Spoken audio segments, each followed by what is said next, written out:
Great to be here. My name is Marc Overton. I'm Assistant Chief of Defence Staff Reserves and Cadets. I'm UK's Senior Reservist. In my civilian capacity, I am Managing Director of Division X, which is all the new solutions elements for BT. I run about 1,500 people, so I'm an employer in my own right. And they're an incredibly supportive employer to allow me to continue to serve. So personally, I'd like to say thank you for everything you do to enable reservists to serve. As CDP just said, having a technical person into defence at the highest levels is actually quite relevant at the moment. Although I'm an infantry officer, to actually do this technology stuff and bring those skills to bear is also really important. So, building very much on what the Admiral was talking about, I'm going to use the next couple of minutes just to bring to life what the reserves are doing as part of the integrated review refresh, the direction of travel, the intent, and how things are changing. I'm then going to ask the single services to come and individually speak about what they're doing in their services, and then we're going to have a bit of a Q&A, and this is very much an interactive session. I'd also like to say this is a team sport this year. Instead of just reservists talking to you about reserve stuff, we've got the whole of the Defence People team. We've got Helen, thank you very much. We've got Eldon as well, who are also going to bring to life the wider people challenges. So really wanting us to be as interactive as possible. The war for talent and the ability to manage a portfolio and the demands on families and welfare, all those things are relevant to our regular colleagues as well as the reservists. So I'd love to get that dialogue going. But let's talk a little bit about the reserve. It's multidimensional. We have a variety of engagement types. In part of that's challenging. Part of it provides huge opportunity to simplify how we move up and down the continuum of service, as the Admiral just said. I am a PTVR, a part-time volunteer reservist, which basically means I hold down another job somewhere else. So, my BT is my primary employer, and that brings, some challenges, but also some opportunities. We have things called FTRS, full-time reserve service, and then we have ADCs, and we have strategic reserve and active reserve. So we have lots of categories. We're looking to try and simplify that as part of making it easier to move up and down that commitment.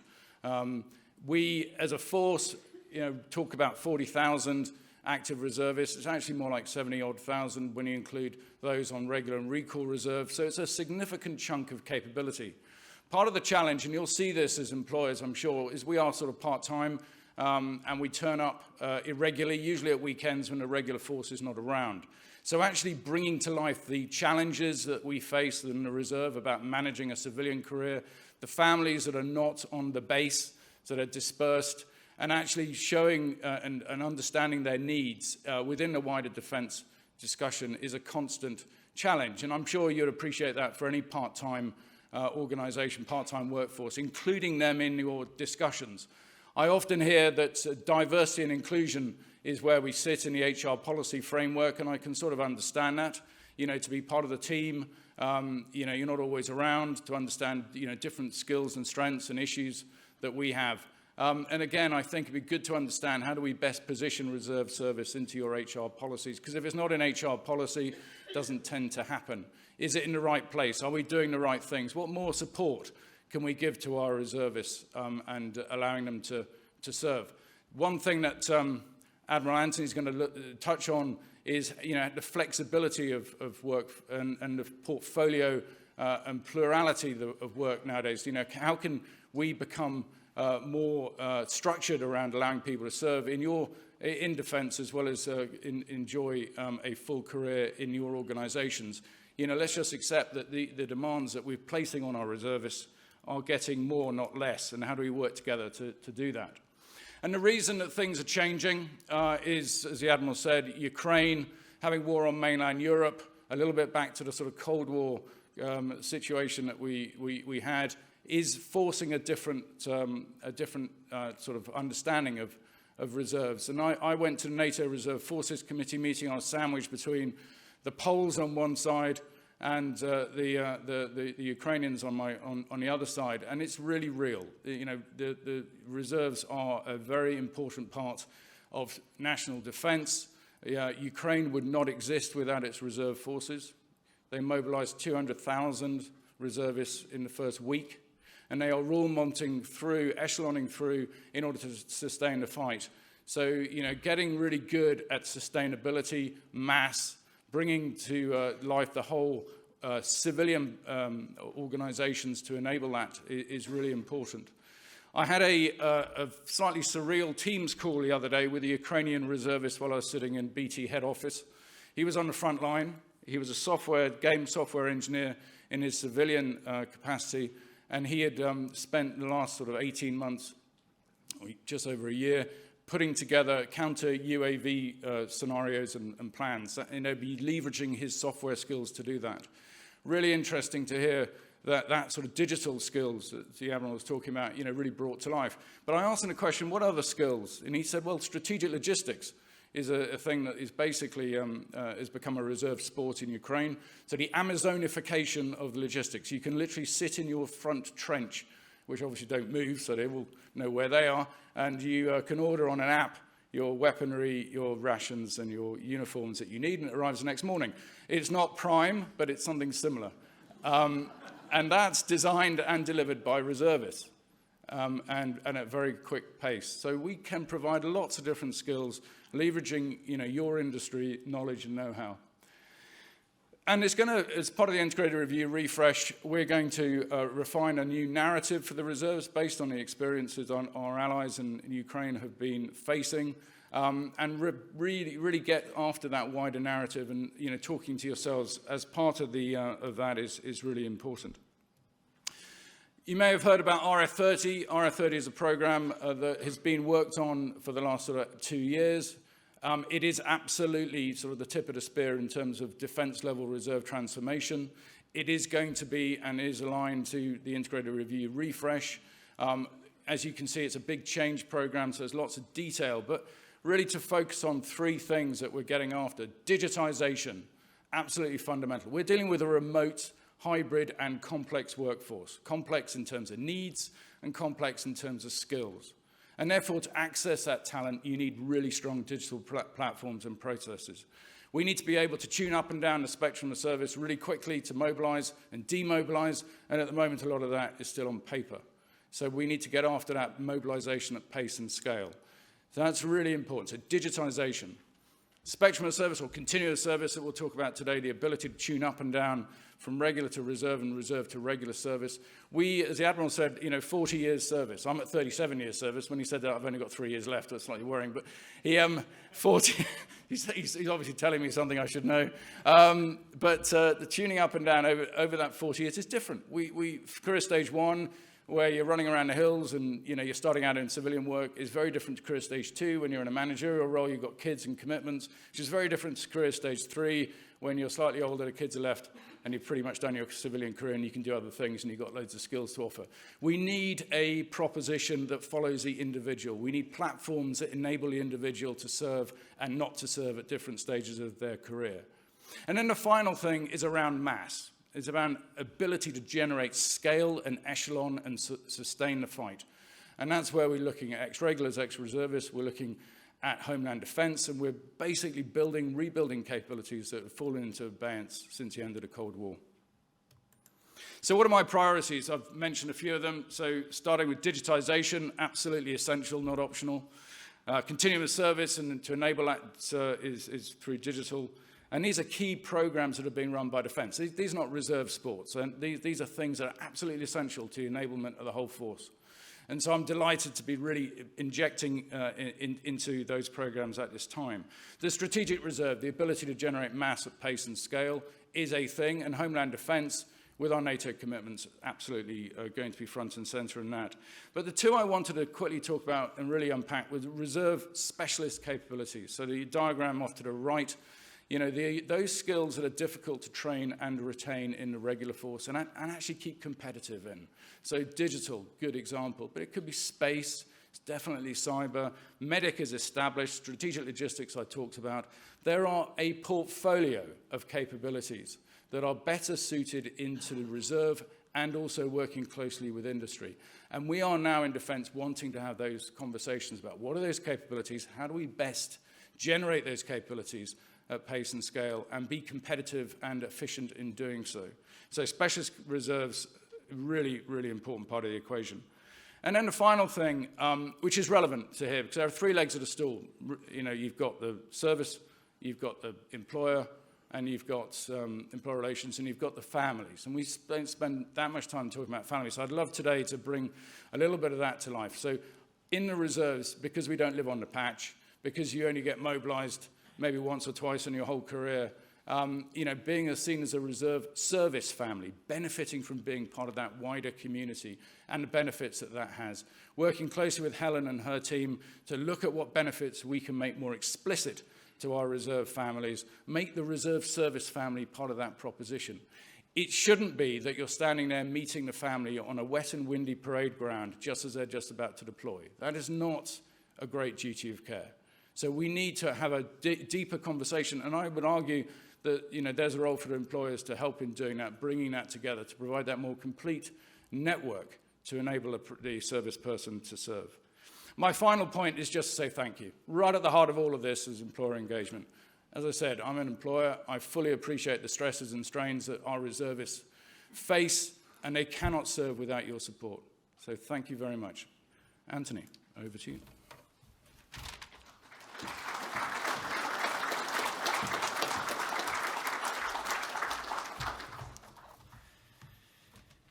Good morning, ladies and gentlemen. Why is the Director of Strategy and Policy from the Royal Navy talking to you rather than somebody with a personnel bent? Well, part of my remit is to cover engagement both domestically and internationally, and routinely that includes interacting with the civilian maritime community, often on a day-to-day basis, but certainly weekly and monthly, and I spend a lot of time talking to them. What I don't often get the opportunity to do is to speak to that broader church, and so I'm very grateful for the opportunity to come and speak to you today. I'm going to talk a little bit about what we ask of the reserves nowadays. I'm going to try and paint a little bit of a picture, very much picking on some of the points that Marc's just touched on, about what we think we want from a future maritime reserves, and then I'm going to tell a story, and that's because I haven't got any slides. So I'm going to tell a little bit of story, and you're going to hear me use a phrase I imagine a couple of times, although it doesn't actually appear in the words that have been written for me, which is the zigzag career. And that's because that is very much how we see Marc's vision that he was just touching on being brought to life for the Navy. So we want to leverage your industry skills, your knowledge, your expertise, but we also want that to mesh with the way the Navy does its business. And that's a theme I'll return to, particularly in the story at the end. So the Maritime Reserves offer a people capability to us that we can't get from other places effectively. And as you'll hear in a moment, that's slightly different to the way I think the other two services look at their reserves. We very much look at having people in the reserves whose skills we can't get from other places and we don't have within our existing workforce. So traditionally, you might have seen reservists serving as mine warfare specialists or as seaman specialists, running submarine operations in various different places, being the experts on amphibious warfare and particularly the logistics surrounding that. And that took a lot of reserves into really interesting areas, and the thing that made them unique were the fact that they held those skills and the regular people around them didn't. But as Marc and indeed Admiral Phil have highlighted, there are skills that we don't have, and we need to build expertise quickly in a number of different areas, whether that's cyber, information operations, building our media and comms expertise, working with the intelligence community, delivering maritime trade operations around the world, but particularly space, which again Marc picked up on. We think through close relationships with employers who already use those skills on a day-to-day basis, we can build our expertise. And that's really where we want to go in the future. Again, Admiral Phil talked about the different types of reserve commission that it's possible to be on.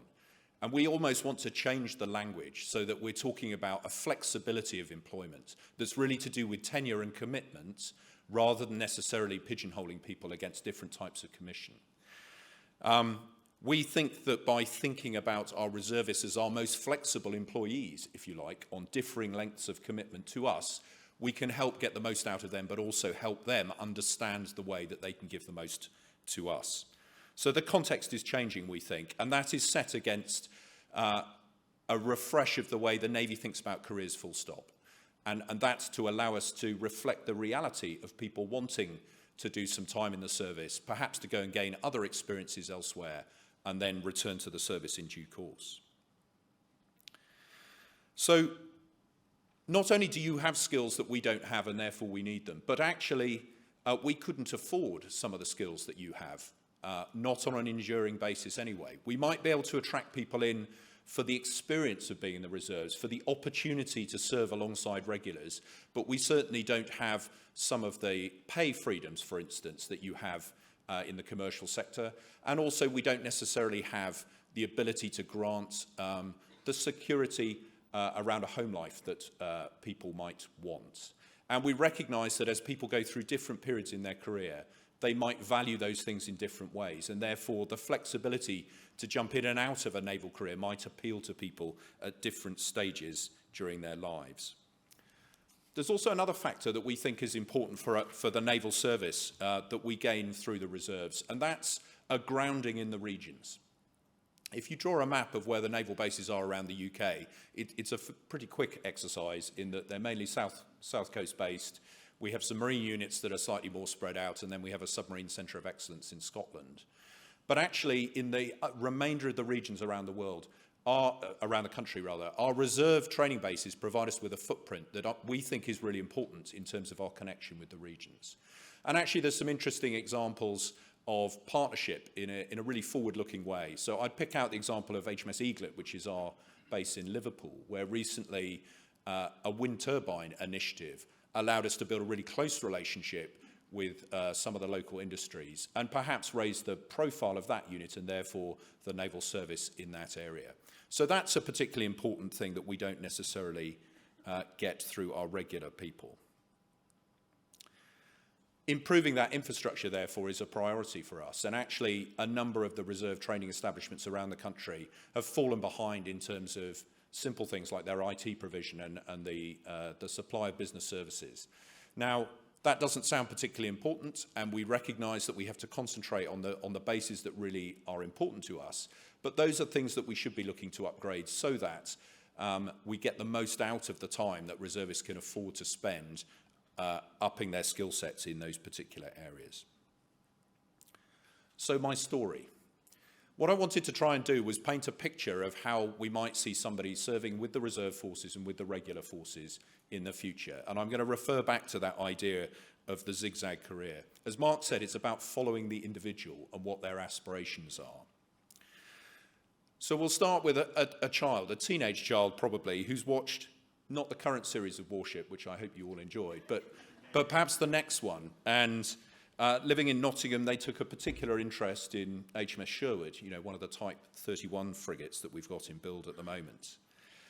That inspired them to join the Sea Cadets, where they trained through a number of different courses, but became a powerboat instructor, which was something they quite enjoyed. Helped them foster their love of sailing and their connection already with all things water-based.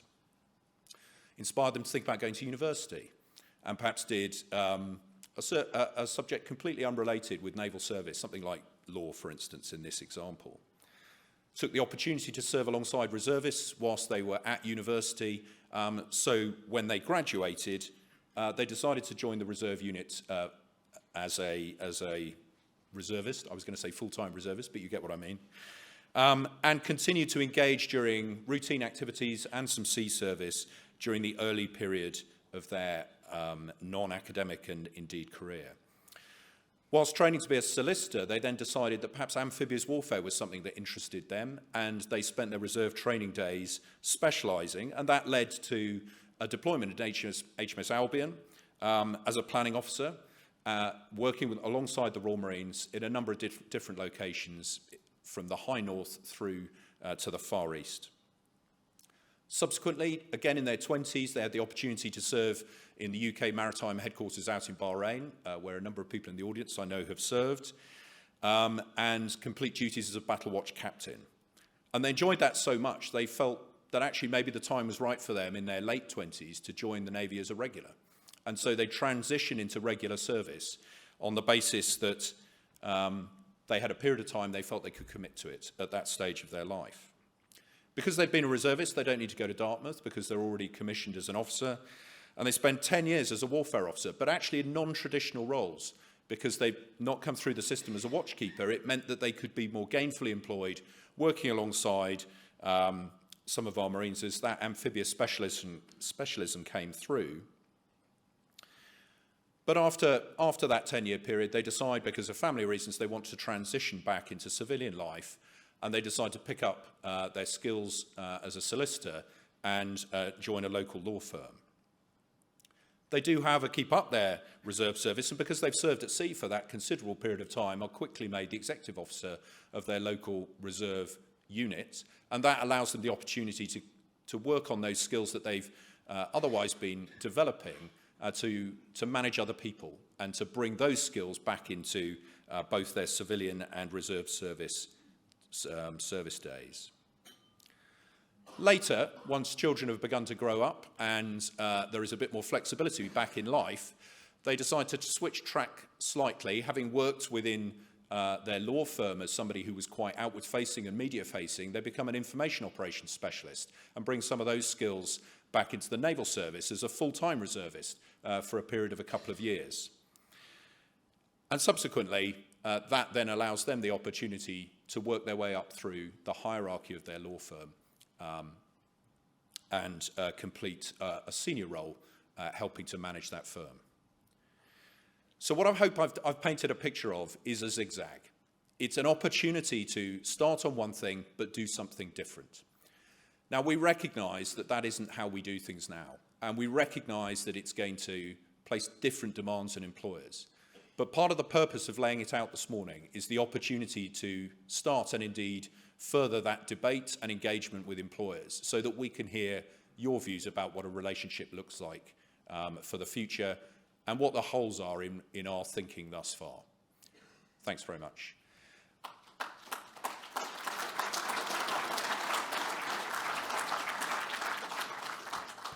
And Brigadier Ingrid Rolland is going to talk to you about the Army's view of the future.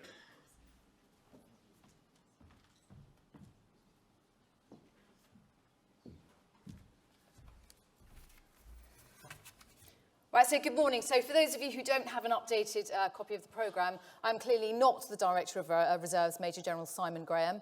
Unfortunately, due to the snow in Scotland, he wasn't able to be here today, so he's asked me to represent his views to you this morning. As like General Marc, I am an Army reservist. When I'm not in uniform, I am a teacher of physics in a state boarding school. And yes, I am officially bunking off today, so let's hope the live stream doesn't get me into too much trouble.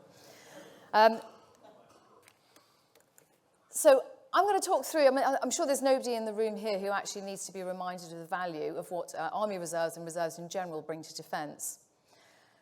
Talking through them now, first of all, mass. As and when war fighting commences, there is that inevitable attrition of your first wave, predominantly regular, and anything that follows on from that is by its very nature going to be a reserve. As has just been intimated, those specialist capabilities that we either cannot generate or we can't afford to generate and sustain within the regular force. Value for money. The regular force is expensive and arguably becoming less affordable. Our interaction and our close relationship with academia, industry and commerce means that we have that cognitive agility that we can bring to defence. And finally, that all-important connection with society, that visibility, that geographical representation, supporting recruiting, adding to the legitimacy of defence. The Army Reserve represents that across the majority of the United Kingdom. Looking at the numbers, the Army Reserve is slightly out of line with a lot of our allies. We're 30% of the regular force, of the total army rather, proportionately low to some of our allies. Both Canada and Australia, they're 50-50. In the United States, the reserves outnumber the regulars. France are looking to double the size of their Army Reserve in the next few years. The Nordic countries, they have a conscript model. And in Poland, the creation of the Territorial Defence Force from 0 to 30,000 in 5 years is also a new venture. So the UK is something of an outlier as far as the size of our Army Reserve is considered. And that might be because we're an island, and the last invasion was in 1066, so that might be part of the reasoning behind. Has that moved? So following the integrated review in 2019, Future Soldier set out the pathway to how the Army was going to be transforming. Optimising the Army to operate, to be more global, to be more agile, but still retaining that ability to pivot to warfight when required. Now, part of that pivot was the integration of a significant element of the Army Reserve, so about 24,000 reservists factored into that initial warfighting capability. And in addition, to reduce the pressure on the smaller regular army, the concept was that the Army Reserve would take on some of the UK operations, so the military aid to the civil authorities. And we're familiar with the fires, the floods, the royal funerals, the counter-terrorism, all those sorts of UK operations. So the idea was that the Army Reserve was going to take a greater lead in that, but also continue to support the Army in its engagement overseas, so things like Operation Tosca, which is in Cyprus, and Kabrit, which is in Estonia. Not all of this was going to happen overnight, so the plan was that by 2025, the UK resilience piece would come to fruition, and that war-fighting capability to have Army reservists ready at 180 days notice to move, the target for that was 2030. But as already been referred to, the events of February 22 absolutely altered the planning assumptions under what Future Soldier was created. War fighting by 2030, no longer credible, and instead under Mobilise, which you will have heard the Chief of the General Staff launch in June 22, and our commitment to the NATO new force model, under those the Army is seeking to increasingly move its readiness profile forwards. But for the Army Reserve, that poses some really obvious difficulties when we're talking about availability and preparedness. At the same time, work to modernise the Army under something called Project Wavell is now underway. And that's looking out to 2030. It's really early to try and be specific as to what's the Army Reserve going to look like by 2030. But it's absolutely sure that that contribution to warfighting mass will remain. But there are questions about what will that look like, what capability is required, what readiness does it need to be held at, what echeloning, when are we going to deploy the reserve force? All of that is yet undecided. But there's a huge amount of work underway within Army headquarters, which is where I work, to look at how we integrate with Future Soldier and Mobilise and Wavell and Modernise.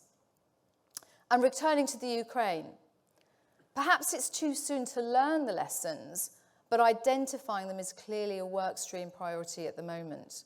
At a strategic level, as General Marc has intimated, it seems clear that modern wars cannot be fought, never mind won, without a reserve. So what are we doing now? So there are three things that I'm going to run through very quickly. The first of those is our workforce. People are our capability. So we need to implement a viable, sustainable workforce, and that's really essential to our future. We need one that works for the volunteer who has a full-time job. We need one that assuredly delivers what the regular army requires, but also balances that with what the reservist, their family, and their employer also need. Secondly, training, which is at the core of what the Army Reserve is all about. Currently, we train our Army reservists on a regular model. But what we need is a properly differentiated training model that takes into consideration that not everything can be done in the 27 days that most people commit to. We need one that is challenging but achievable, that self-consciously retains reservists, and that has a delivery mindset that cuts out all the superfluous bits that we really don't need. And thirdly, basing, which is our geographic laydown. And again, similar to the Royal Navy, ours was created in 1906, and it's not fit for purpose. It's a historic legacy that's not inclusive. Unless you live within a certain radius of an Army Reserve Centre, you're not going to be able to partake in their training. So we need to have a review and a refresh of where our geographic laydown is. We simply do not have the staff, the equipment, or the funding to maintain the 357 points of presence that we currently have, and nor should we attempt to. Whether it's building or cap badges, there is no room for nostalgia, and those are the words of Ben Wallace, not me. On the question of time, I'd like to reassure employers that when you hear that the Army wants more, we're not necessarily saying more time, and in reality, it's almost likely to be less time. Because what we need to be able to do is to work more efficiently with the time that people are able to give. We need to be more efficient, we need to up our productivity, and we need to be able to reimagine how the training changes that I mentioned earlier, how those will contribute towards that. And I think that's good news both for reservists and for employers. So to summarise, if we need greater preparedness from our reservists, which we do, our approach needs to be simple, to echo what CDP said. We need to maximise the time limit. It needs to be enabled by the regular component, and it needs to be accessible to persuade as many to participate as possible. The new organising model needs to be capability-driven, self-sustaining, and most importantly, modern. Now, we're not there, it's a long journey, but rest assured, we are well on the way. And I'd like to finish by echoing the thanks to all of the employers that are here today for your continued support, and I'm very sure that that will continue into the future, so thank you very much indeed. I'm going to hand over to Air Vice-Marshal Munro. Thank you.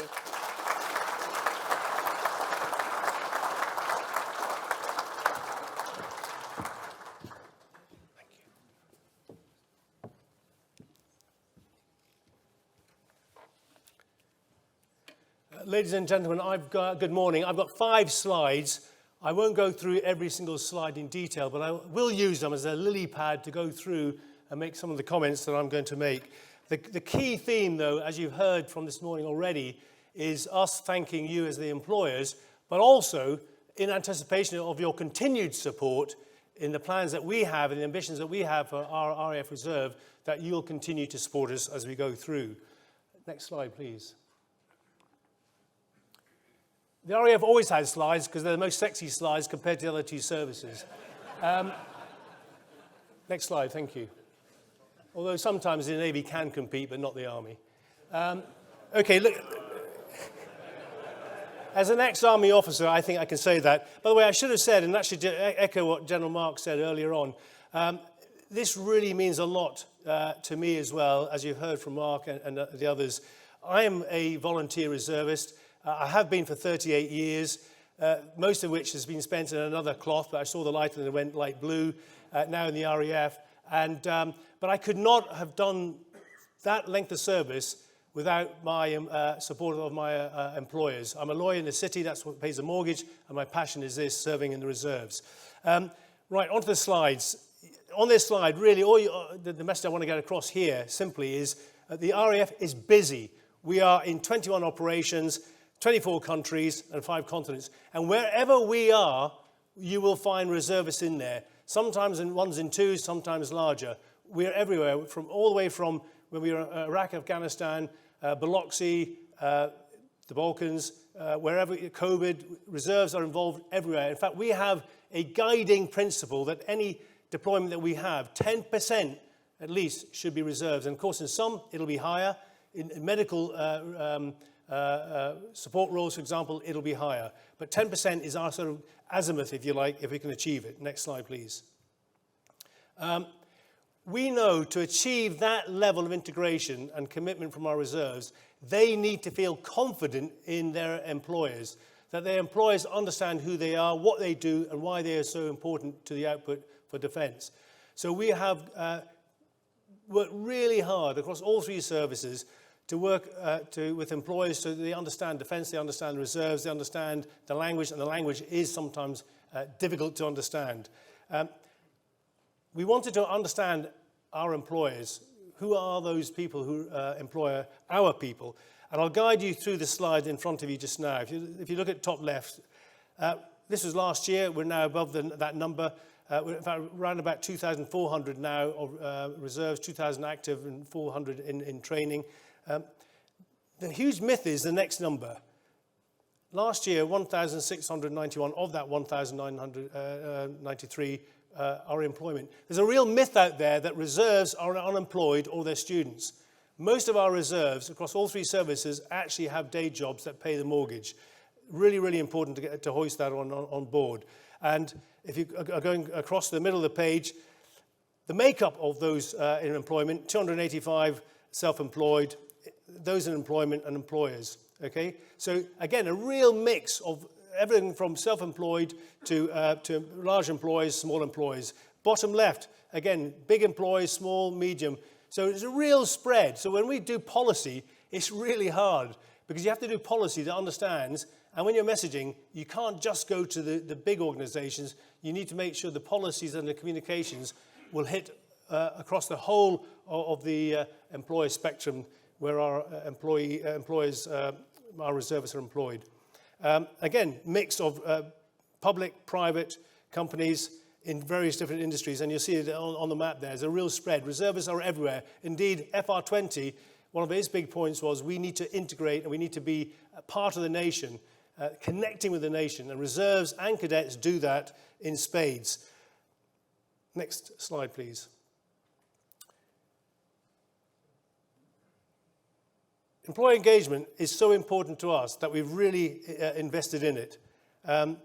We have right now a 3-year strategy that talks about increasing our awareness of our employers. It's about making sure we have digital collateral, making sure we have face-to-face events, hybrid events as well, online and face-to-face. Really important. So what we're trying to do is build a foundation upon which we can build that employee engagement. We just don't talk about it. And we did some good things, but now we've really professionalized all of that. And Simon Briggs, who leads that for us, is doing an outstanding job, and I think is setting the example in defence right now in terms of that employer engagement, and we're all learning from him, and indeed taking from the other 2 services as well. We really want to invest in our people. We've got what are called ARIOs, the Air Regional Employer Engagement Officers. Those are people, reservists, sitting, if you like, in each of the RAFCAs around the country as the point of contact for reserve matters, expertise both into the RAFCAs, but also for employers out there who want to understand more about defence. Those ARIOs are really important to us. We're upskilling our unit employer support officers as well. So we are really investing in that relationship. We can do more. If you need more or you need it differently, please feed that back to us. We are listening and we want to make sure that it works for you. Next slide, please. Now, this is the future. So far, what I've talked about is why you have been so important to us right now. We really need employers to understand our reserves, but actually not just reserves, regulars as well. We need employers and industry and the society to understand that if they really do understand those regulars and reserves, regulars will join the regular component knowing and comfortable and confident that when they finish, they'll come back to society with employers who go, I know the skills you've got, hard skills, soft skills, and credit skills, so they will join confident in that knowledge. Equally, reserves will join the reserves because they know their employees will support them. And indeed, we have evidence now that reservists actually join employers who have signed the Armed Forces Covenant and it's shown that they are forces friendly. So, and again, this is not just because it's the right thing to do, it's making sure that there's a mutuality of benefit both ways between employers and reservists and defence in general. So it's really, really important, and it has been up to this date. But we have huge ambitions in the RAF Reserve. We want to grow our reserves. We want to grow the volunteer component of that. We want to sprinkle ourselves across the whole of the RAF. Right now, we're a bit of a field force. We want to be sprinkled everywhere, influencing everywhere across the RAF, both geographically, but also in headquarters around the country and the various groups and the trades. So a bigger reserve, a bigger component being volunteers, sprinkled geographically, sprinkled in the structures, so truly embedded, truly integrated and influencing, and providing career structures, which we haven't really been very good at, certainly at the officer level, and making sure that our best guys and girls who join should be able to aspire. Not all want to, not all of them can because of family or employers, but they need to be aspired to the senior ranks within the, whether it's warrant officer or the 2-star within the RAF Reserve. That growth is going to come from thickening in the trades we're in now, resilience or mass, whichever word you want to use, but thickening in the trades we're in now, access to the 50% of trades we don't have access to right now, some of which is bias and lack of understanding, and it's my job, my team's job, to go out to explain how reserves could add value, but also the sunset capabilities that we think we will lead on. So things like space, cyber, coding, data analytics. Rather than getting somebody in off the street and train them as a regular, reservists are doing it now. Bring them in, some of the people that work for you, bring them in, they're already trained, a bit like the doctors and nurses and paramedics. They are already trained. We add a flavour on top of that. Their scrap is maintained outside, but we use them and we only pay them when they come in. So fixed cost, variable cost is a good way forward for us. That's where our growth is coming from. By the way, don't forget the sunset capabilities. Until a year ago, our Russian speakers in the intelligence were feeling unloved. Right now, they're rock stars, as you can imagine. So they're making the most of it, I can tell you. I, too, will start sort of ending in a story about why this is important in terms of this growth. It's not a vanity project saying, do you know what, we just want more. It's fixed costs, variable costs, it's skills, connecting with the nation, all the things that FR20 said. But if I give you a story why growth is important to us, because we want our reserves to contribute routinely, but also contingent. So it's not just break glass. I used to be an insurance lawyer. Nobody likes paying for an insurance policy you never get a benefit from. So how can you get use out of that insurance policy you have? That's routine use of the reserves. I'll give you the example, and then I'll finish, of 4624 Squadron, which is always used as the exemplar, all three services down at Brize Norton. They're the movers, so they put people, kit and equipment onto aircraft that fly around the world. And so they are being used routinely during the week and weekends, however suits them. They are maintaining a shift pattern. They've got 2 standing tasks worldwide. And of course, when people look at that, they go, do you know what, that's really important, that's fantastic. That needs to be assured, so they need to be on contracts, part-time or full-time contracts. If I turn around to them and said, you need to be on contracts, so it's assured output, they would leave. They like the flexibility of being able to say, do you know what, I can do it this week, I can't do it next week, yes, I'm here this weekend, no, I'm not. So how does it deliver routine capability in an assured way? That squadron is 3 times the size of any other squadron. There's always enough people there to be able to fill gaps and do things. Permanent staff are there to make sure they're trained but also capable, but actually making sure that they are managing people's lifestyles. They're volunteers. They're not part-time regulars. They're reservists. Big difference. So as you've heard earlier, we need to make sure the plug and socket, we adapt as the regular force to make sure the reserves can fit plug and socket. That, I think, is now starting to be understood, both in terms of training, utility, mobilization, and so on. So next slide, and I'll finish. Yep, I think that's it. Thank you very much indeed. Go on. Ranald, Just go to this. Right. Jacko, we're going to go for a little bit longer than... Yeah, I'll put a hand up. You put a hand up. Right. So, yeah, with my colleagues on the stage, any questions from the floor? There are a couple of roving mics. Slido, any questions coming through on Slido, we can field. So cadets, where do they fit into reserve recruitment, and what might employers do to facilitate greater engagement? So we've got Anthony Lamb. Where are you, Anthony? Not yet. He's going to speak later on as head cadets and talk a little bit about the cadet piece. I mean, fundamentally, as was mentioned by Anthony in his example, cadets are a feeder into an important stepping off point into that zigzag career that was talked about. We are cognizant and careful not to be overtly recruiting cadets because of the sort of childhood soldier sort of perception, but you know, they are an important part of it. But any of the panel want to answer that question? I can start. Donna? So I think we recognise the pathway from cadet into the Royal Navy. There's a remarkably high proportion of regular recruits at HMS Raleigh, our initial training establishment, who have been through the cadet pipeline. So it's absolutely a thing that we would recognise. One of the things we're working on with the various different bits of the cadet organisations is to think about how we might help them update the offer, certainly from a maritime perspective. So there are very traditional type cadet activities, but we would like to see it including things like building your own computers, starting to play with what would be called drones nowadays, but we would have known them as radio-controlled boats, cars, aeroplanes, helicopters. We want to be encouraging them to have fun playing with things that will develop skills that might be useful to us later on should they decide to join.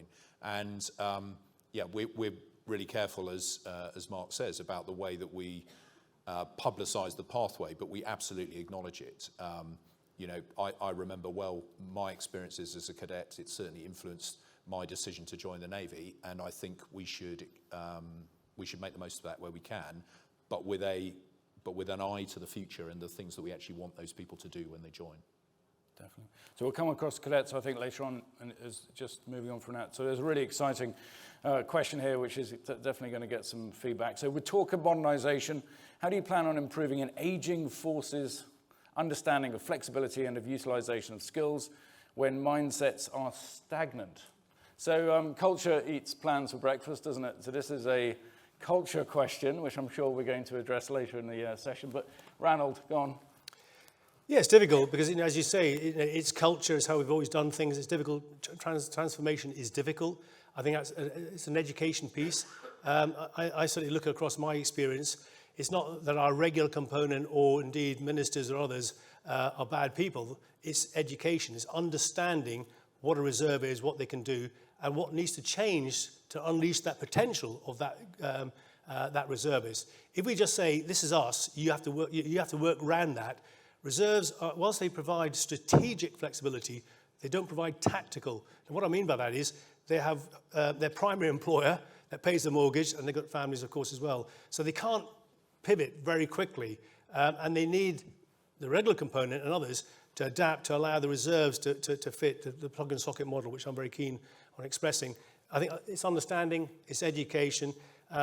It is making sure we have champions, and we have that. Certainly the 4-star Vice Chief is a real proponent of reserves now.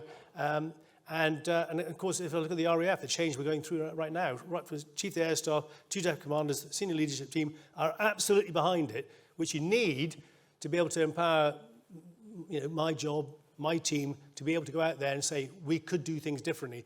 And in my experience, as soon as you show that light, people go, do you know what, I get it now. Fixed cost, variable cost, new skills, resilience. But it's a continual process. I mean, just to add to that, one thing I've always asked, and CDP did it when he was in Estonia, when you have a reservist in front of you, just ask them what they do in their civilian job. And in my experience, that completely changes the conversation. I had, I'm honorary colonel of the London Guards, and I had the Coldstream Guards Regimental Sergeant Major came and visit his call sign. And in the bar after the training session, I got each of the soldiers to introduce themselves, these guardsmen. And we literally had a rocket scientist. We had plumbers, electricians, builders, air conditioning experts, social media marketing experts, legal, accountants. He turned around to me after 80 people had told him what they did, and he said, I came into this room expecting to be talking to a load of guardsmen who I know what guardsmen do, which is, you know, fairly basic, routine, menial stuff. And I've come out looking at them as a capability that can sustain, develop, and give my organisation the competitive advantage it needs. That's what we do. But we wear the same uniform and we blur into the background. That's our biggest challenge. But, you know, I should just add to that, necessity is a really big thing as well. If I may, Mark, a really quick story, which again for me, I keep going back to this. A brand new 2-star, presenting FR20, Future Reserve 2020, at the RSM's convention at Santos. I stood up on the stage, gave my presentation for an hour, which I thought went very well. The Academy Sergeant Major stood up, then senior enlisted, turned around, shook my hand, turned around to the audience, his RSMs, all the British Army out there, and said, right, what the fella's been talking about for the last hour is as follows. The government's appetite, you can always trust an NCO to get this absolutely spot on. The government's appetite to get stuck in around the world will not diminish. The Army's appetite, read Navy, read Air Force, to get stuck in around the world will not diminish. So we're either fragging the regulars, stressing them, or it's up to us, ladies and gentlemen, to recruit and train those reservists sufficiently so they can carry some of that load for us. It isn't really that much more complicated than that. So which way do you want to go? Any other points on sort of wider culture? No? Ingrid, go on. And Defence is actively looking to get more utility from its reservists. What do the panel members think are the benefits for employers in return? Well, I think that comes back to what I was saying about efficiency. So when we're asking for more utility, it's the way that we're going to be able to deliver that, not necessarily asking more time, which I think is probably the area that employers have most concerns about. How much of your time with your employees are you going to lose because of their reserve service? So if we can do that in a much more cost-effective and time-effective manner, then it's going to be a win-win situation overall. But as to what opportunities the employer gets from that, and it's an age-old saying that, twice the citizen. So you end up with somebody who is not only doing the job that they do with their civilian employer, but the skills that they are then obtaining through their reserve service absolutely enhance their ability to perform in their civilian job. So everything from the leadership and managerial training through to the specialist skills, even through to physical fitness, having an awareness of your own health, your mental health, and how that can impact on both your civilian and your military employment. So I think the two are very symbiotic, and I don't think it's something that employers necessarily need to be concerned about. Certainly, as I said earlier, we're not going to be asking more time, we just need to do it more efficiently. Can I just link, because there's a question on Slido, which I think everyone can see, about cyber posts and the linkage there, because I think what Ingrid has said is true, and in fact has come back into fashion almost. It became untrendy for a while to be able to talk about the command leadership management experience that reservists gain from their service alongside regulars and during their time with their units. But I think that freshening up of people as well, the opportunity to come and do something different, something demanding, is actively becoming one of the USPs of reserve service. And the reason I link it to the cyber side of things is I know of examples in niche areas where really highly qualified, I mean cutting edge qualified cyber folk are coming and doing pieces of work in discrete areas for us that are hugely valuable to the service, but they're getting something out of the relationship as well. And yes, we can't pay them masses of money, but we're giving them something exciting that is different from their day-to-day work. And I think the value of that is something we should be unashamedly plugging as well. And I just to link on to that, and I think reservists now are also, those who serve are looking for supportive employers who get what they do and they understand the passion and the energy and the commitment that they have to give. And that's the sort of skills and behaviours you want in your organisations, but there's a bit of quid pro quo here. I do believe there's an opportunity for supportive employers like yourselves to make an employer brand, recruiting a talent brand out of it, to actually be more overt by saying we are supportive of reservists as a way to attract talent. I'd love to unpack that later, because I think the more you get into the reserve service, the more you realise you need the employer to be supportive in order to do what your passion is. Back to Anthony's point, that passion turns into commitment. It turns into a real symbiotic relationship between service and employment. If we can get that right, you will have an employer who will be delivering in spades, but will also stay with you. And I think there's a conversation to be had there. I love the question from David. Where's David in the audience? David Green? Ah, fantastic. Good question. I have a new reservist in my team. What would you like to be seeing in her professional development plan today that will help support her wider career? Go on, Ingrid. Well, I think it very much depends on what job they're doing for you. So I don't know whether, David, whether you can add anything to that. Oh, are they a technical person or are they in a leadership management? It's in And the people Sorry, online. complicated things by asking questions. No? Thank you. So I'm running the governance team. So we can touch into many, many different areas of the business. So in terms of the 23-24 professional development plans, the world is our oyster on this. We can really look at what balances work really well for her, as well as in her military world, as well as what works really well for us in National Grid. So it's really that balance.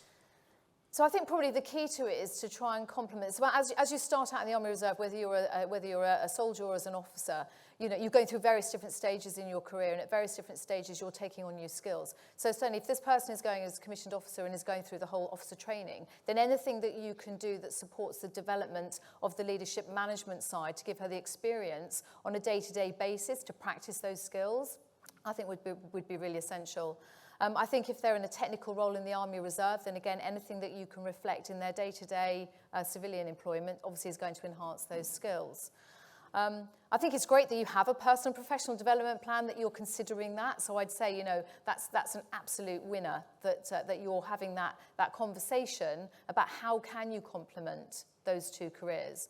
And having that relationship, it's just going to make everything so much easier for that person to be able to maintain their military career alongside their civilian career when you come across some of those time constraints or, personal times when your life is busier, if you're having children or whatever else you're doing.